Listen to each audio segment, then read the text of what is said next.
Bosger, Distinguished Secretary General, Excellencies, ladies and gentlemen. I would like to thank His Excellency President Aliyev of Azerbaijan, Chairman of the Non-Aligned Movement, for proposing this special session.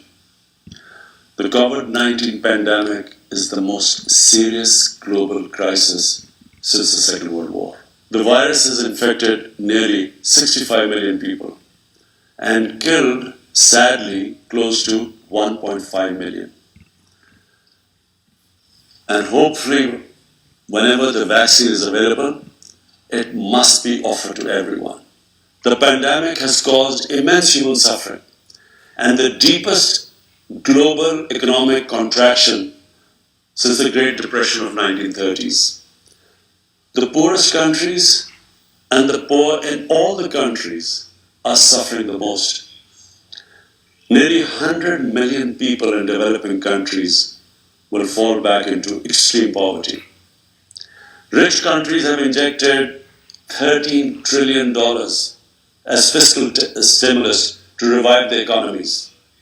On the other hand, developing countries just do not have the resources to afford such a massive economic stimulus.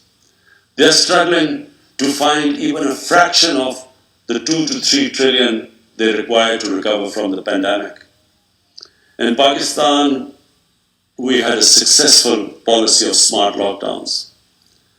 Our efforts were aimed at ensuring that not only do we save people from the virus, but also prevent them from dying from hunger.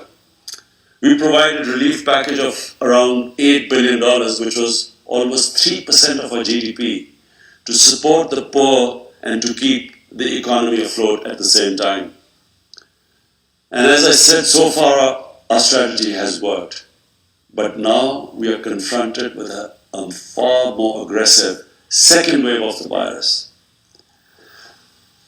We are facing now the challenge of maintaining and reviving our economic growth, as well as dealing with increasing number of cases which are occupying our hospital beds. The IMF Managing Director had advised countries to spend as much as it is required to stimulate growth. But like many developing countries, Pakistan is committed under our IMF program to reduce the budget deficit. And I'm sure other developing countries in our position are facing a similar dilemma. How do you stimulate the economy and yet at the same time reduce your budget deficit? The only way we can have the fiscal space to maintain and revive growth is through access to additional liquidity. Last April, I called for a global initiative on debt relief.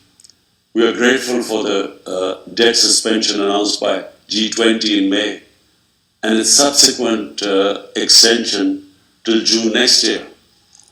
We also appreciate the rapid lending facilities activated by IMF and the World Bank.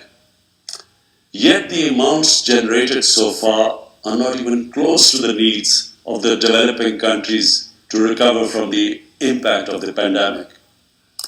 As far as I know, 5 developing countries have already defaulted on their debt, and it seems others are about to follow.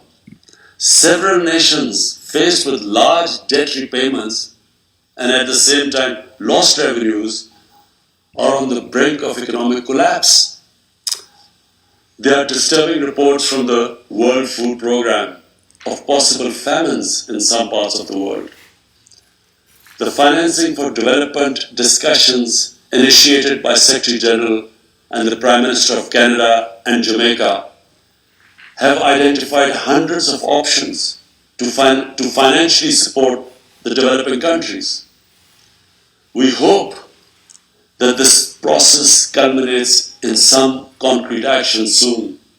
There is a need to reform the international financial architecture, build an inclusive and equitable debt management mechanism, construct a democratic, SDG-focused trading system, and install a fair international tax regime. If economic collapse is to be averted in a number of developing countries due to the COVID-19, the international community must identify and implement some key priority actions. I would like to propose a 10-point agenda for urgent action. 1. Debt suspension till the end of the pandemic for low-income and most stressed countries. 2. Cancellation of debt of least developed countries. 3.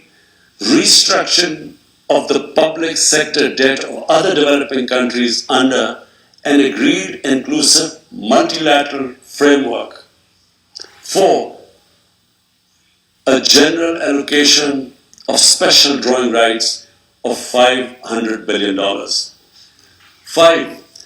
Expanded concessional financing to low-income countries through multilateral development banks. 6. Creation of a new liquidity and sustainability facility, which will provide short-term loans at low costs. 7.